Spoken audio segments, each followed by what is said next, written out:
Zakaria, toko 9. Ary natompoko indray ny masoko, ka hitako fa indreo.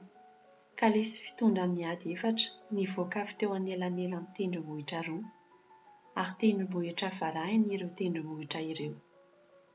Tamin'ny kalesy voalohany dia nisy soavaly mena, tamin'ny kalesy faharoa dia soavaly mainty, tamin'ny kalesy fahatelo dia soavaly fotsy, ary tamin'ny kalesy fahaefatra dia soavaly sada sady matanjaka. Dia nanontany tamin'ilay anjely niresaka tamiko aho hoe: inona moa ireo tompoko?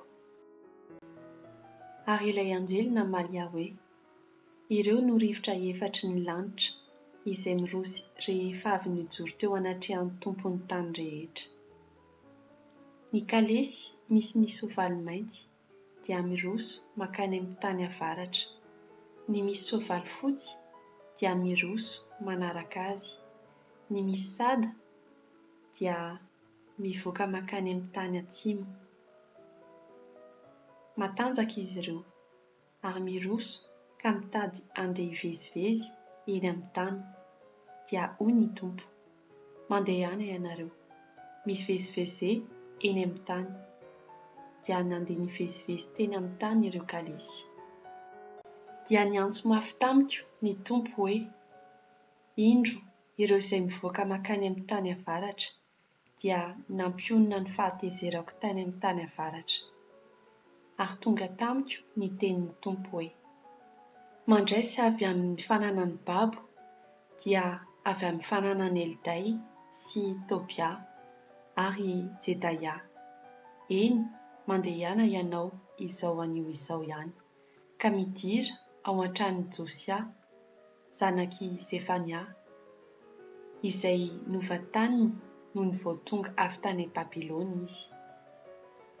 Eny, mandraisa volafotsy sy volamena, ka hanaovy satro-boninahitra izany, dia apetrao eo andohan'i Josoa zanaky Josadaka mpisorona be.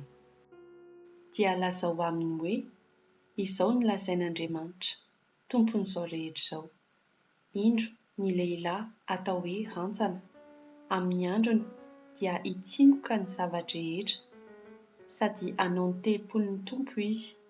Eny, izy no hanao ny telopolon'ny tompo, ary izy no hitondra voninahitra, ka hipetraka sy hanapaka eo amin'ny seza fiandrianany.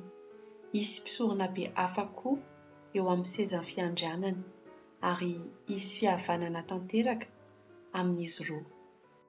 Ary ny satro-boninahitra dia ho ao amin'ny telopolon'ny tompo, ho fahatserovana ho an'i Elema, i Tobia, i Jedaia ary Ena zanaky Zefania. Ary izay lavitra dia ho avy ka hanangana ny telopolon'ny tompo, ka ho fantatrareo fa Andriamanitra, tompon'izao rehetra izao, no naniraka-ahy ho aminareo. Dia ho tonga izany raha mazoto mihaino ny feon'ny Tompo Andriamanitrareo ianareo.